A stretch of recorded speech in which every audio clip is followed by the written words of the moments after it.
Hello and welcome. This is Mouse Gunner, and we're back with some more Space Engineers. It's been a long time coming, but I'm finally going to pick up where I left off with my large ship build. Now, one of the reasons why I haven't been doing much content as far as that ship build goes is because I've been waiting for more updates. I want more game content.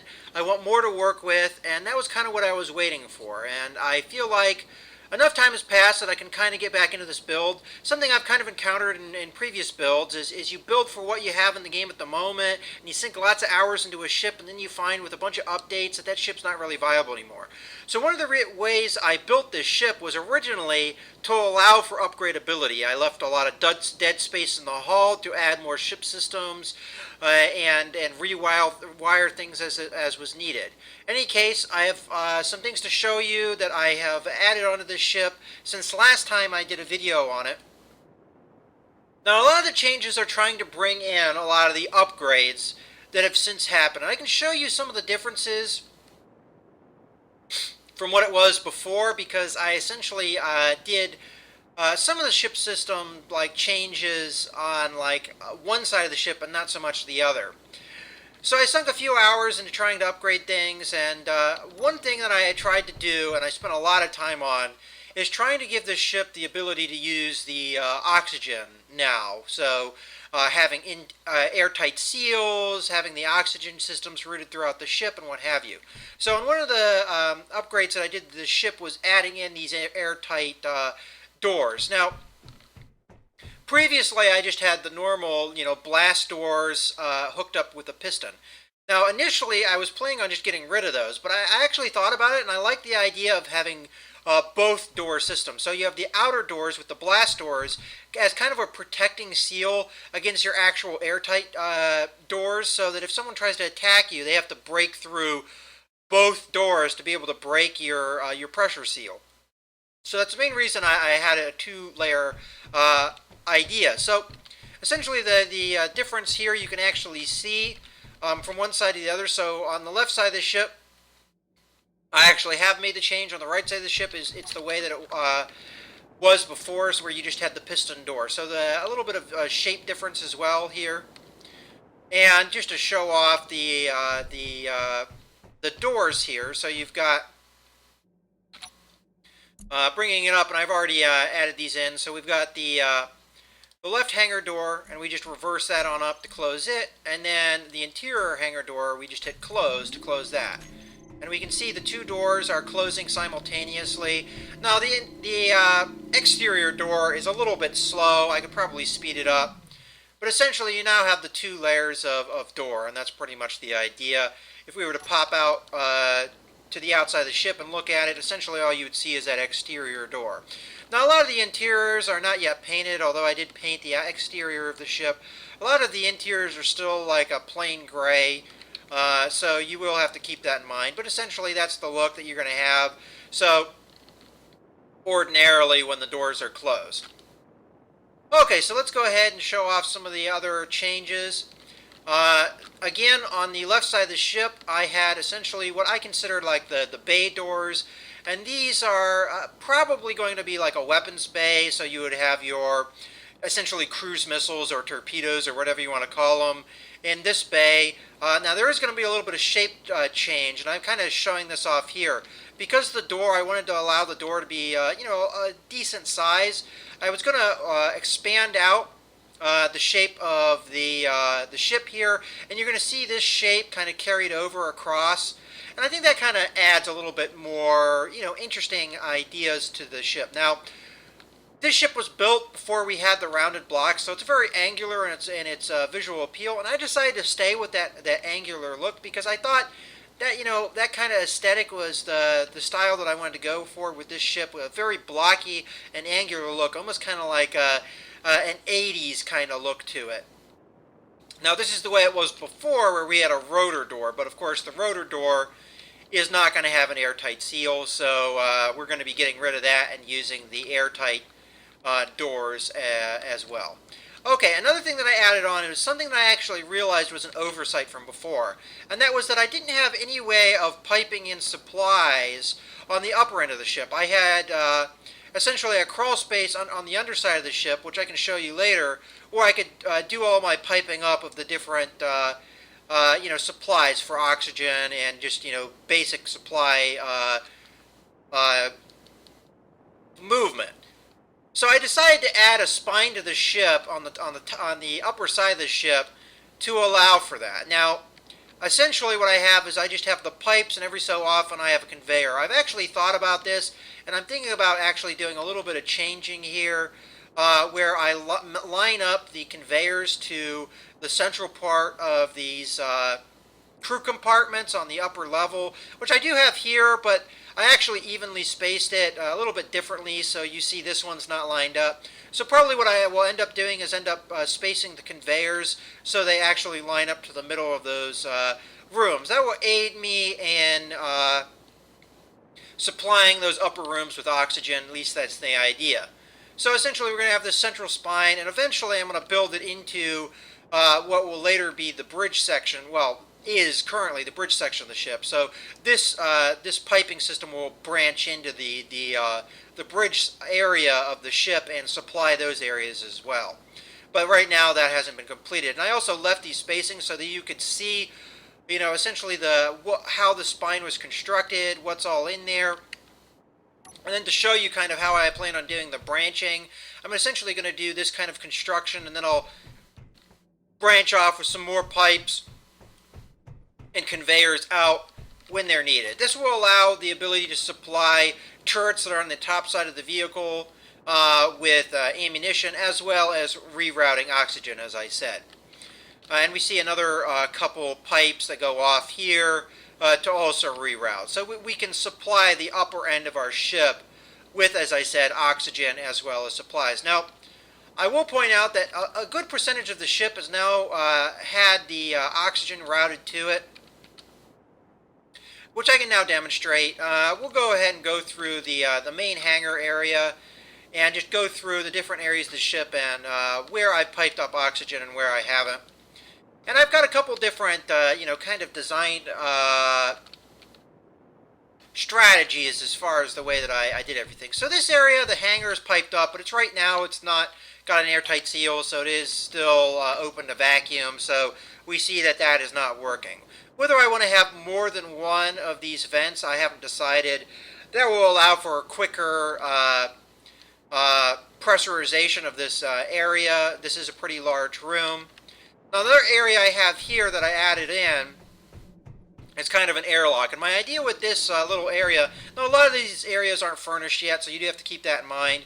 But essentially, this is going to be your airlock, and I might as well close the airlock because there is a pressure beyond this point.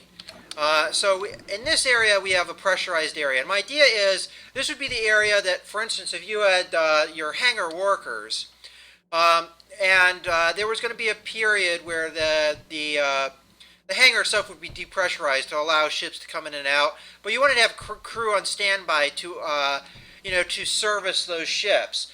Well, they'd come in here, they'd suit up or de-suit, depending on the situation, and they'd be on standby in this pressurized area.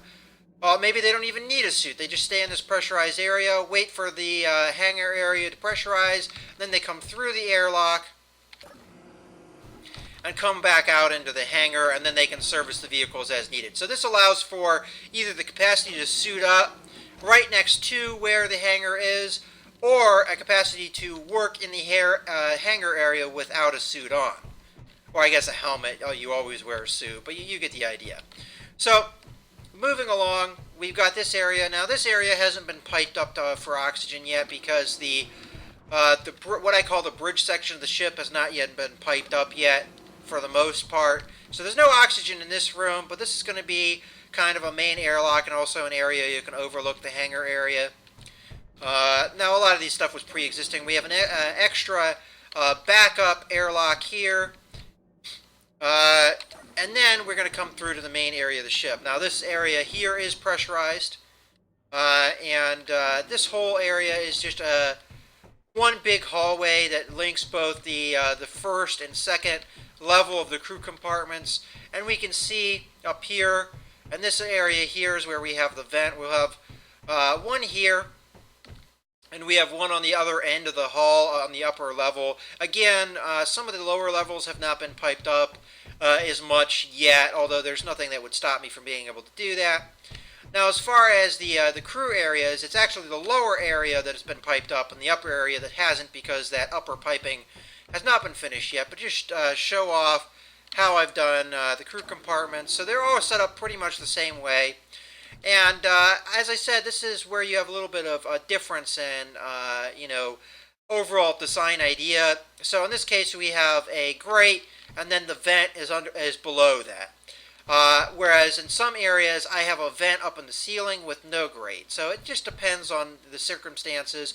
But this allows for essentially flush running across in this room without, having to jump or anything. It doesn't really drop me down any in height or anything. So uninterrupted movement, and yet we still have the oxygen flow into this room. Okay, so moving along, all the lower end crew compartment is like that. Now, if we go up to the upper level, and I'll go ahead and stick on my jetpack just to speed up the movement around the ship. As I said, the upper crew compartments are not piped up for oxygen yet. And I do have to consider, right now, because we're in, creation mode, not survival mode, the oxygen system is a lot more friendly. But you have to consider, if an area gets pressurized, having enough vents to repressurize it quickly is probably a good idea. So maybe the vents that I have right now are probably not adequate. But in any case, if we go up into this upper area, we have essentially the gyro room. And mostly this was just set up to allow for gyroscopes because the ship's big and heavy. And I probably need more gyroscopes than this ship has. So this is just a room full of gyroscopes. But this is also how I pipe out a lot of my oxygen. So you see here we have the normal interior blocks, but then I essentially have these catwalk blocks over top them. Well, that's because there's piping below this. And conveyors and what have you. You can actually see this piping here. Now this is coming straight from the engineering section, which we see that pipe coming eventually from that engineering section. We have a conveyor here, our air vent to supply this room. And these pipes that are below me supply a lot of the rooms on the lower level of the engineering section. Now if we go over to the left side of the ship, the right side has not been finished yet, as we've already talked about. This is going to enter the weapons bay, which is now airtight, and this has also been supplied with oxygen, and this is also routed from the engineering section. So we see the oxygen puffing in here, and there's your air vent. So this area is pressurized for the times that you need your crew to come in here and work on the weapons bay, and otherwise, work in this area. Now, the one thing that is kind of a concern for me is that this is kind of a lower security area. Like a lot of our critical systems are set up with a lot of security. We don't see that as much in some of the, in this area, for instance. Like, for instance, to get to the engineering section takes quite a bit of doing because you have to go through the main hangar. But if you go through this weapons bay, you only have to go through this one interior door, and then technically you could hack through a wall here or what have you, and you're right into the engineering section, because right through this wall is the engineering section. So that does kind of leave the engineering section vulnerable. So there may be something I have to do here to make this area a little bit more secure.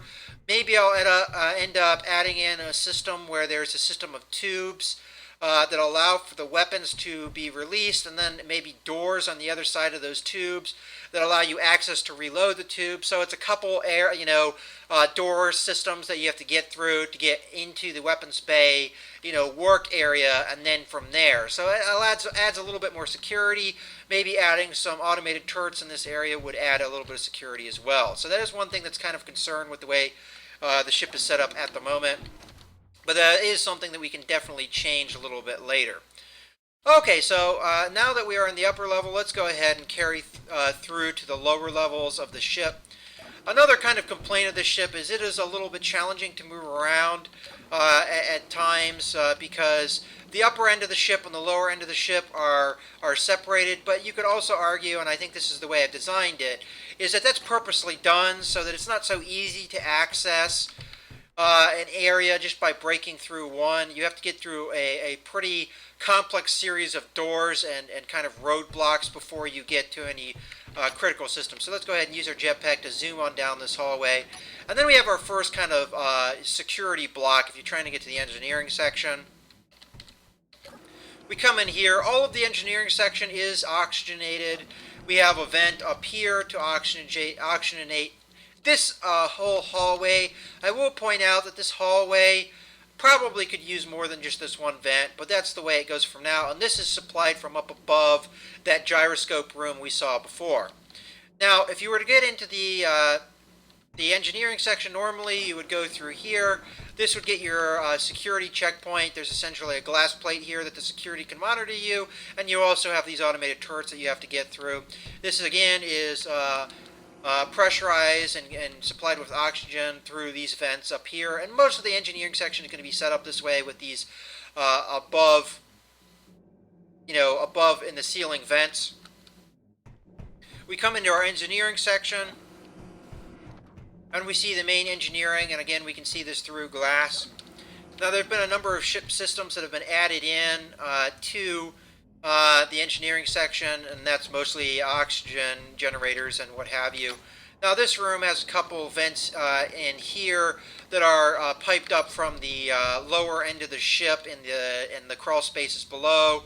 And then we also have the engineering section in here. Again, another series of doors you have to get through, increasing that security. And in here we have our oxygen generators. We have the vents on top to supply this room with oxygen. And as I said, we have 2 oxygen generators, so we can supply the whole ship with oxygen. And we might need more than that, and if that's the case, I can always place a couple more here and here to have a total of 4 oxygen generators if that is required. But at the moment, we only have 2.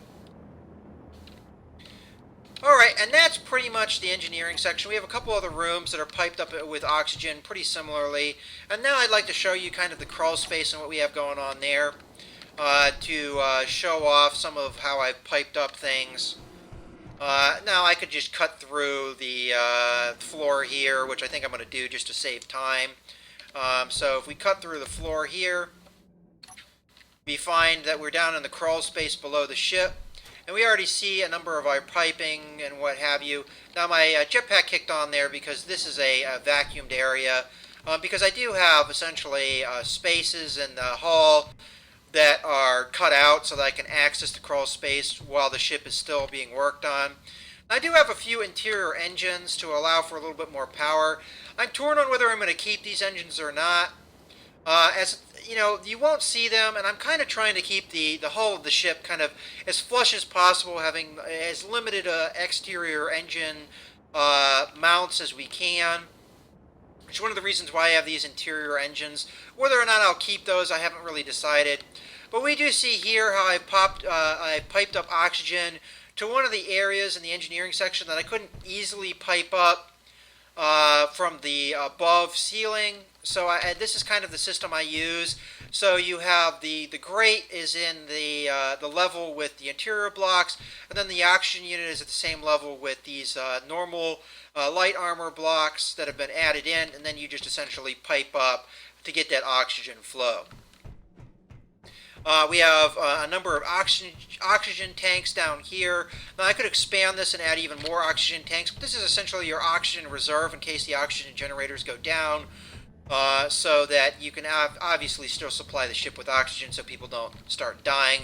And it gives them an opportunity to get to somewhere and put on a helmet so that they don't have to rely on the oxygen supply of the ship as much anymore in that emergency situation.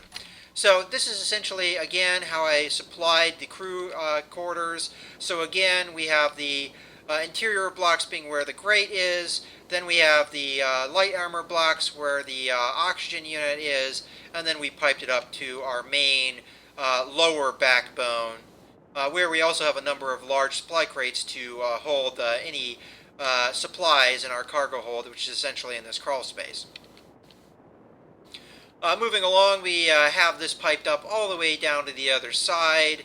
A lot of this piping was already existent, and that was to supply a number of cargo containers, as well as to supply some weapon systems in the front end of the ship. But then we also have another pipe here that goes to an oxygen generator for the main hangar area. So essentially that's more or less the idea. And again, we have another cut through here where I can get into the crawl space from the front end of the ship.